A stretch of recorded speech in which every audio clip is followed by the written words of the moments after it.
setting intentions for what I'm exploring in therapy today, I revisited the question that was posed towards the end of the last session that I wanted to avoid, which is, what does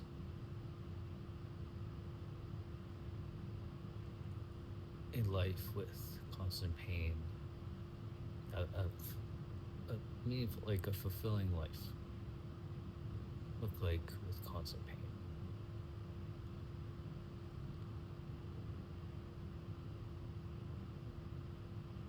And I just said out loud before recording. That got me to start tearing up. I don't know.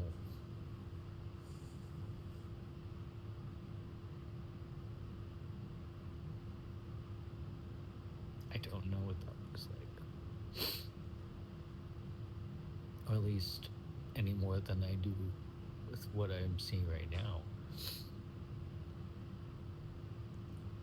I feel a weight lifted with that. I know I'm going in the right direction.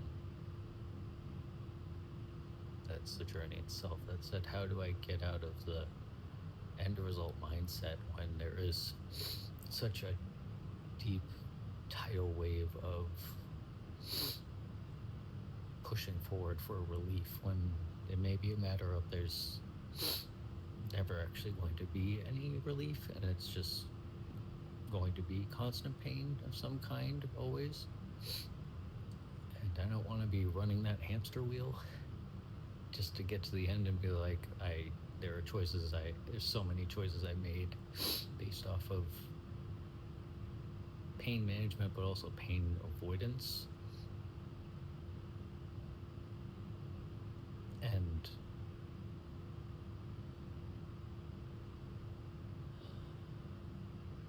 I don't know what to believe right now, exactly, logically.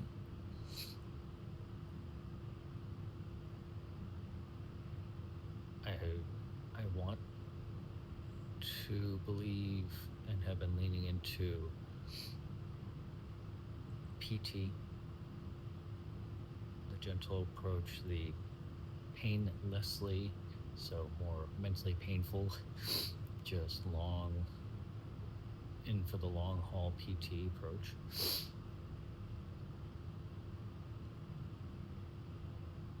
And I have seen mobility improvements at that, which is telling. And with awareness, I have reduced the lower back and butt pain, but not because like it's cured or really gotten better. It's more, I'm just aware of how to not constantly flare it. So it's more just management, healthy coping, as opposed to like resolving. And then there are the pain, the severe pain ends up moving different areas. Like right now it's the back of my legs, which I'm kind of curious about, if that's like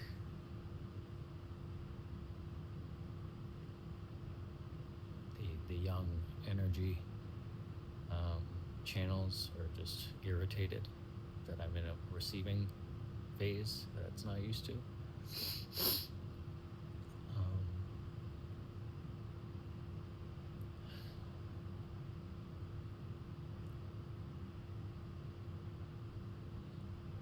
In the event that the rest of this life experience is with near constant physical body pain, as it has been, I know what an unfulfilled life looks like that leads to death, as it did before, where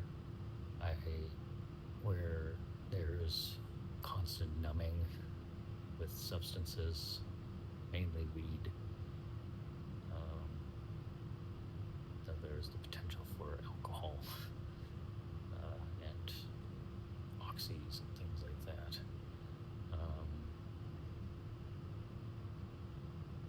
looks like as co-occurring and resulting from that detachment from any kind of hope of intimacy, emotional availability. Not, for me, not taking emotions out on people. It's more of just including it to self and internally, emotionally tearing myself apart and just not being really there with people. And that in of itself is enough reason to die for me.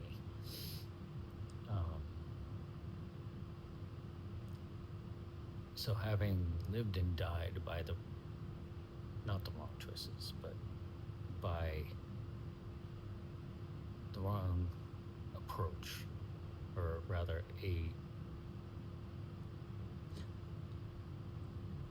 my last life for January 15th, 2021, I learned what didn't and doesn't work for this, so that this time I can do it in a way that does. I'm just exploring what that looks like by the day. I am a pioneer in this. I need to speak on this more. There needs to be a record of this. Future generations don't need to suffer. Pain's inevitable, suffering is not forced, it is an option. So, with that in mind, there may be physical body pain for the rest of this form's experience. How do I not suffer in that? How do I not add to that?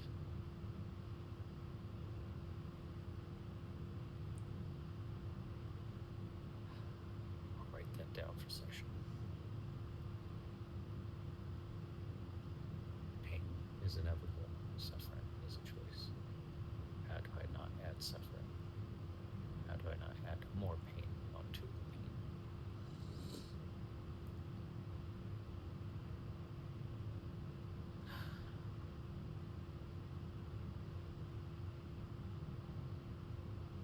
The thing is, the answer would be grieving as a start, but I don't even know if it's right, or if there really is a need to grieve preemptively in acceptance of that, because I don't know if that's actually going to be the case. That said, and I can't even base it off of the past 31 years, because everything's different. The body just, and brain being part of the body, only recognizes what it's got in its data storage, and the data does not apply to the present anymore for the most part, at least for acting on. And so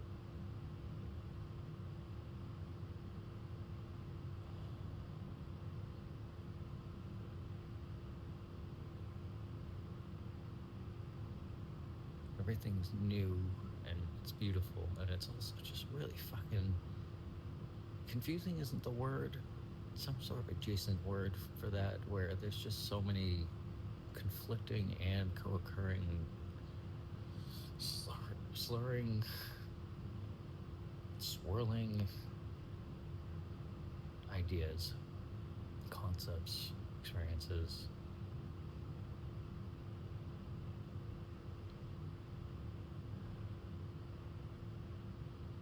Words feel so limiting,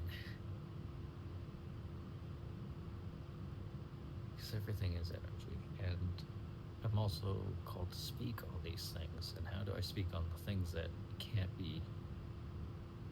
aren't fully encapsulated in word, but maybe it's or I know it is less. The I am knows that it's not about the specific words I use as much as I am a conscientious being in that. It's the vibration behind it. It's the feeling behind what I'm saying, the energy behind what I'm saying. And those who resonate with that will understand in their time. divine timing, the divine timing. That's what it's about. That. So getting out of the heady with that, leaning into the unseen. Got reminders. What does a fulfilling life experience with pain, with near constant severe physical pain, moderate to severe, look like? I know what it wants to look like. Like, it wants to look like hiking, camping with people, particularly people that I don't feel like I need to mentor the whole time. I don't feel lonely. So it's not work, it's just community, or not even community, it's kinship. Without substances, or if there are substances, I probably won't be partaking, and it needs to be people who are still conscious when under the influence.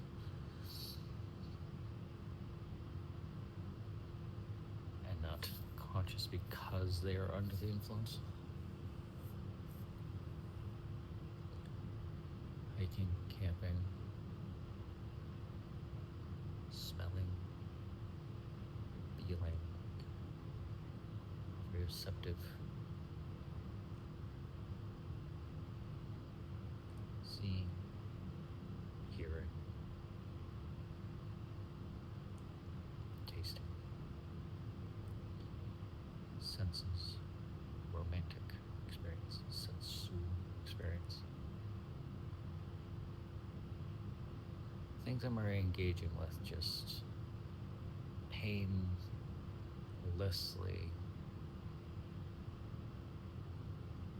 not as in zero pain, but just less pain than the life before, expanding upon by the moment.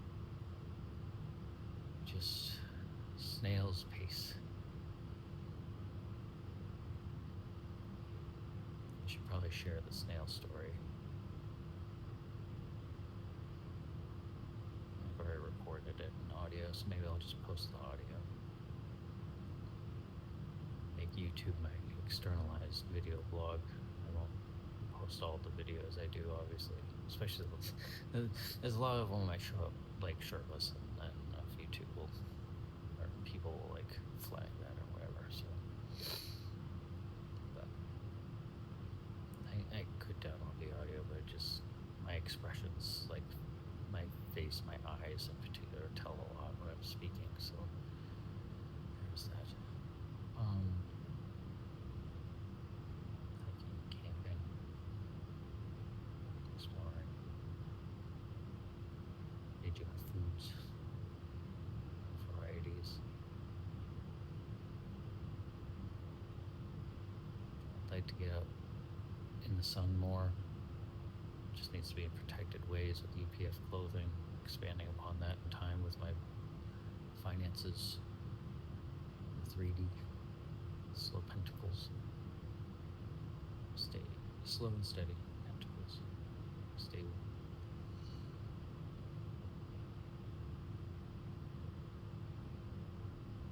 It's a beautiful morning to be alive. I'm so grateful to be alive.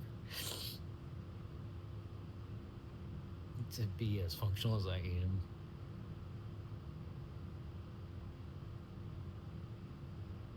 I don't take that for granted. I lean into moments of higher intensity of gratitude, and I don't take that for granted. Logistically, I shouldn't be alive. Logistically, if I were existing, this body would be in a coma and or off life support.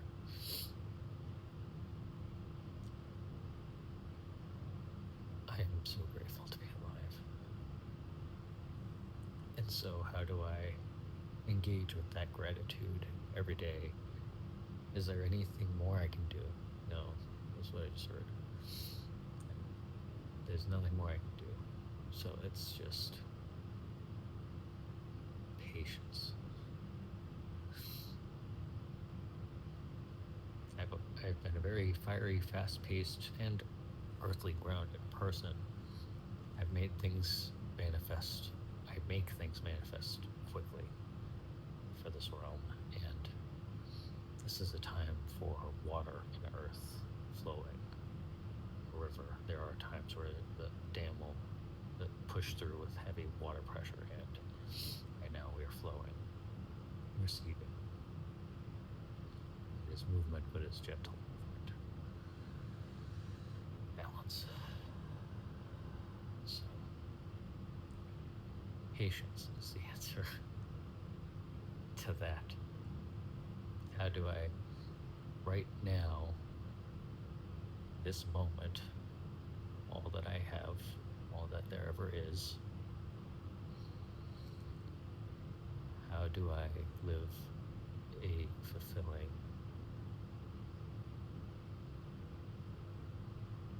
meaningful, fulfilling life experience with pain, physical pain? I am doing it right now.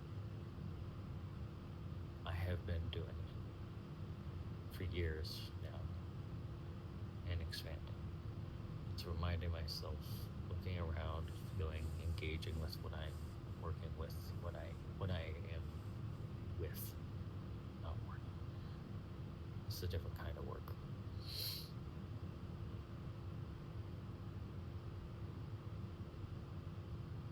I am the luckiest person alive. The lucky few. I have everything to be grateful for. I am grateful for everything.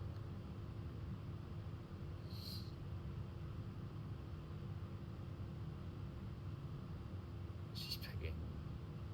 It's just perceiving in alignment in moments like these. In this moment.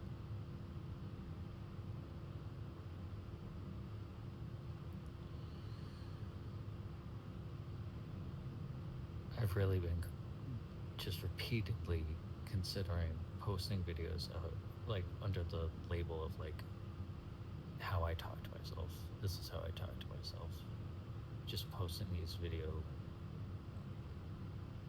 journal entries.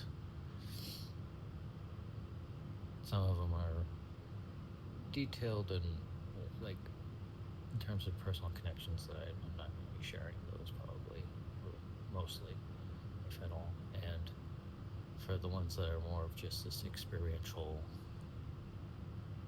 contemplative space or just self-coaching, so most of them.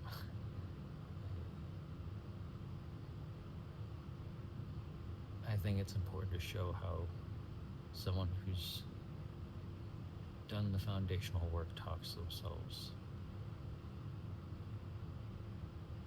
as quote-unquote awkward, vulnerable, real, authentic as it is to post that. It's meaningful to me, which is enough. If it's meaningful to me, it's gotta resonate out there somehow. It's part of the everything that is. That there's resonance somehow.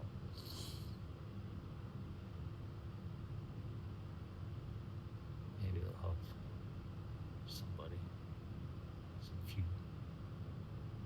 Maybe it'll help many. I don't know. Something wrong with that. I have to understand the how.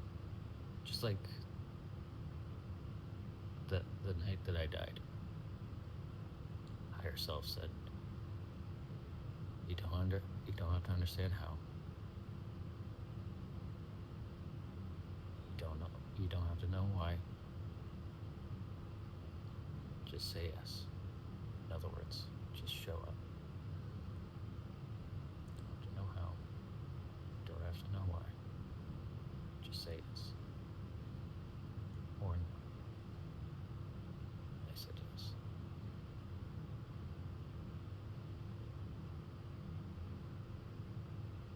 reality is what we make it. My reality, the reality I choose, is one where there is always love without condition,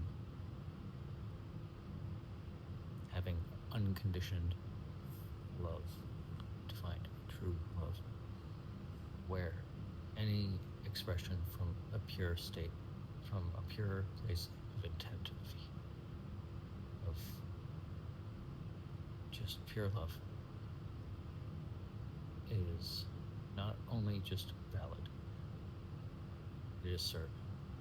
And so my sharing of self in these spaces, this space that is, serves.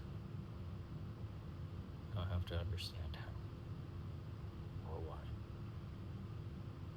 I just need to show up for it.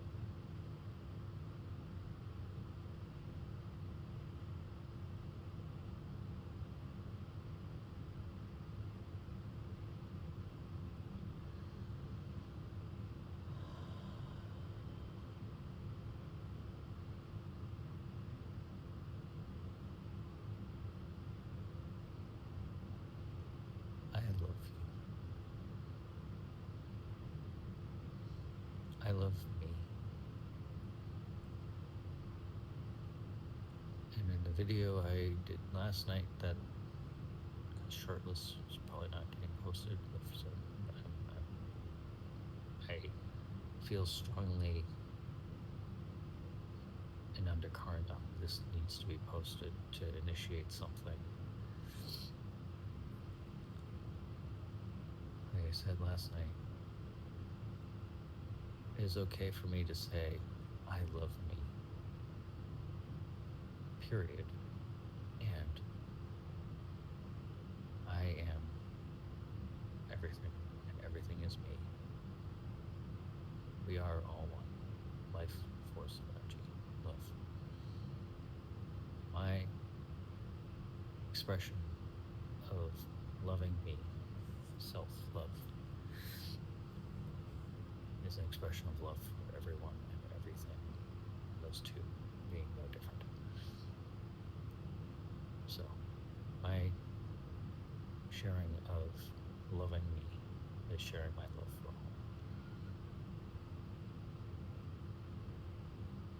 So when I say I love you, I mean I love everything.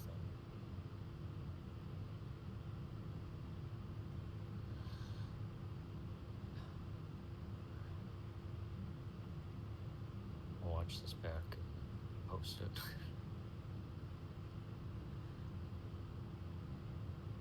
Here goes nothing. Literally. Nothing.